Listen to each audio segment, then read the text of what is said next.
नागपुर में रहने वाली रचना एक दिन स्कूल से आकर अपनी माँ से कहती है, माँ, कल स्कूल की तरफ से सभी बच्चों को पिकनिक पर ले जा रहे हैं। उसके लिए सभी बच्चों से टीचर ने 300 रुपए लाने के लिए कहा है। माँ, तुम भी अपनी बिटिया को पिकनिक पर जाने के लिए पैसे दोगी ना? बिटिया, तुझे तो पता ही है कि आजकल मेरे कपड़े सिलने का काम बहुत कम हो गया है, क्योंकि मेरी सिलाई मशीन ठीक से काम नहीं कर रही है और आजकल के लोग भी सिले हुए कपड़े लेना ही ज्यादा पसंद कर रहे हैं। ऐसे में कमाई भी बहुत कम हो गई है। दरअसल संतोष के पास जो सिलाई मशीन थी वो बड़ी ही पुरानी हो चुकी थी, क्योंकि वो एक सेकंड हैंड सिलाई मशीन थी जिसे वो किसी से खरीद कर लाई थी। रचना बहुत ही समझदार बच्ची थी।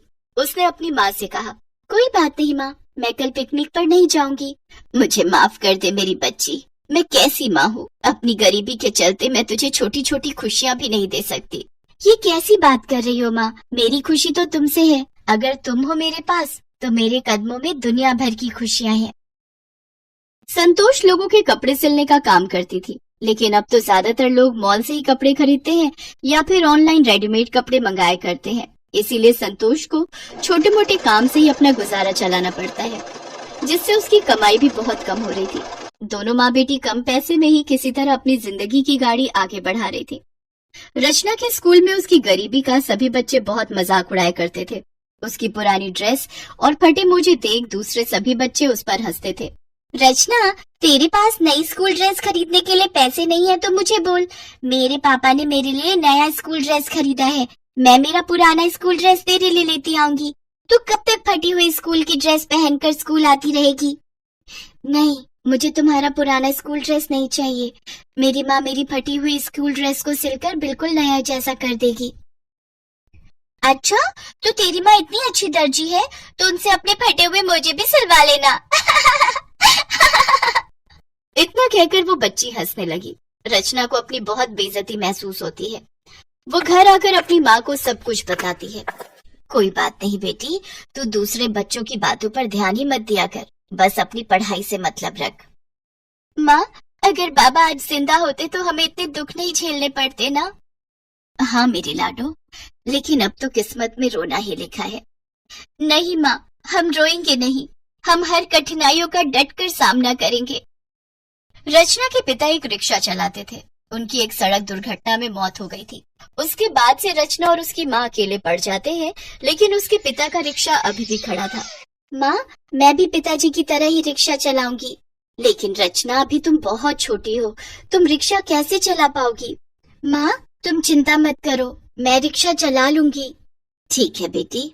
दूसरे दिन से रचना अपने पिता का रिक्शा लेकर स्कूल जाने लगी। वो स्कूल जाने वाले दूसरे बच्चों को अपने रिक्शे में बिठा लिया करती और उन्हें स्कूल छोड़ देती, और शाम को उन्हीं बच्चों को अपने रिक्शा में फिर बिठाकर घर छोड़ देती। इससे रचना की थोड़ी बहुत कमाई होनी शुरू हो गई। वो घर खर्च चलाने में संतोष की मदद करने लग गई, लेकिन इन सब से उसके स्कूल के दूसरे बच्चे भी उसका मजाक उड़ाने लगे और उसे रिक्शा वाली कहकर चिढ़ाने लगे। तो क्या हुआ, मेहनत करती हूँ और पैसे कमाकर अपनी माँ का हाथ बटाती हूँ, किसी के आगे भीख तो नहीं मांगती हूँ ना? रचना अपने जवाब से सभी का मुंह बंद कर देती। ऐसे ही कुछ दिन बीत जाते हैं। फिर एक दिन स्कूल में प्रिंसिपल मैम अनाउंसमेंट करती हैं, बच्चों, परसों हमारे स्कूल में फैंसी ड्रेस प्रतियोगिता है। सभी बच्चों को इस प्रतियोगिता में हिस्सा लेना है। जो बच्चा इस प्रतियोगिता में प्रथम आएगा उसे पूरे 20,000 का इनाम दिया जाएगा। अनाउंसमेंट सुनते ही रचना ने सोचा, ये इनाम मुझे मिल जाए तो माँ के लिए नई सिलाई मशीन आ जाएगी, लेकिन फैंसी ड्रेस प्रतियोगिता में पहनने के लिए मेरे पास कपड़े कहाँ से आएंगे? रचना की क्लास के बच्चे उसे बोलते हैं, रचना, फैंसी ड्रेस कंपटीशन में तू कौन सी ड्रेस पहन कर आएगी? ये क्या पहनेगी? इसके पास तो स्कूल की ड्रेस भी ढंग से पहनने को नहीं है। रचना, मेरे पास एक पुरानी ड्रेस है, तू कहे तो मैं तेरे लिए ला दूं?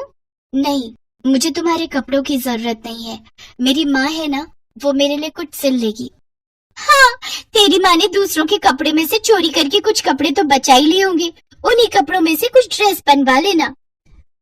अपनी सहेलियों की बात सुनकर रचना उदास हो जाती है। जब वो स्कूल से घर आती है तो संतोष उसे खाना निकाल कर देती है। रचना, मेरी लाडो आ गई, आकर खाना खा ले। नहीं माँ, मुझे भूख नहीं है। क्यों भूख नहीं है? तू तो अब पहले से दुगनी मेहनत कर रही है। तू अगर ठीक से खाना नहीं खाएगी तो पढ़ाई और काम दोनों एक साथ कैसे करेगी? तब रचना स्कूल की सारी बात अपनी माँ को बताती है। माँ, स्कूल में सभी बच्चे मेरा बहुत मजाक उड़ाते हैं। माँ, मेरे स्कूल में फैंसी ड्रेस प्रतियोगिता है और मुझे वो प्रतियोगिता हर हालत में जीतनी होगी ताकि मैं उन सब का मुंह बंद कर सकूं। लेकिन प्रतियोगिता में पहनकर क्या जाएगी? मेरे पास तो इतने पैसे नहीं है कि मैं तुझे कोई ड्रेस दिलवा सकूं बेटी। तभी रचना का ध्यान घर पर रखी अपनी पुरानी कॉपियों की ओर जाता है। वो सभी कॉपियां भर चुकी थी और एक कोने में रखी हुई थी। माँ, मेरी ये सभी कॉपियां किस दिन काम आएंगी? हम इन कॉपीज के कागजों से एक प्रिंसेस गाउन बनाएंगे। कॉपी के कागज से गाउन? हाँ माँ, कॉपी के कागज से गाउन। इससे पहले ये गाउन किसी ने देखा भी नहीं होगा। ठीक है मेरी बच्ची, मैं तेरे लिए कागज का गाउन तैयार करूंगी। रचना कुछ अखबार कबाड़ी वाले से जाकर ले आती है। फिर वो दोनों माँ बेटी मिलकर खूब मेहनत करती है और फिर 3 दिन में कागज का एक सुंदर सा गाउन बनाकर तैयार कर लेती है। साथ ही वो एक बेहद ही सुंदर क्राउन भी रचना के लिए बनाती है। आखिरकार प्रतियोगिता वाला दिन भी आ जाता है और रचना कागज का गाउन और क्राउन पहनकर उस प्रतियोगिता में जाती है। उसे देख सब बच्चे उसका मजाक उड़ाने लगते हैं। अरे रचना, ये तो क्या पहन कर आई? बच कर रही हो, कहीं हवा चली और तेरा ये गाउन उड़ ही ना जाए। मैंने और मेरी माँ ने इसे बनाने में बहुत मेहनत की है। कागज का गाउन बनाने में बहुत मेहनत लगी है हमारी। कुछ देर बाद प्रतियोगिता शुरू होती है। सभी लड़कियाँ स्टेज पर एक एक करके आती हैं और रैंप वॉक करती हैं। फिर सबसे आखिर में रचना अपना कागज वाला गाउन पहन कर आती है।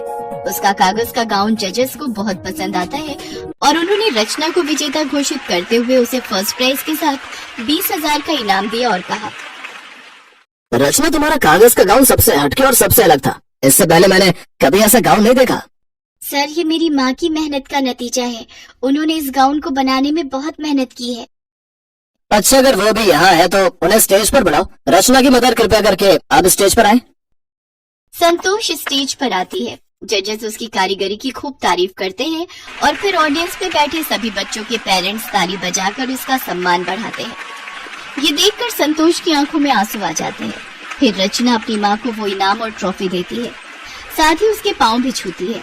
रचना के क्लास की सभी लड़कियों के सर शर्म से झुक गए। संतोष और रचना खुशी खुशी घर आती हैं। फिर इनाम में मिले पैसों से रचना अपनी माँ के लिए सिलाई मशीन खरीदती है। कुछ ही दिनों में उसके कागज के गाउन की तारीफ हर जगह होने लगती है और कपड़ों के बड़े बड़े व्यापारी उसके यहाँ आने लगते हैं और उसे बड़े ऑर्डर देकर जाते हैं। इतना सारा काम मिलने की वजह से संतोष खूब पैसे कमाती है। अब वो और रचना अमीर हो जाते हैं।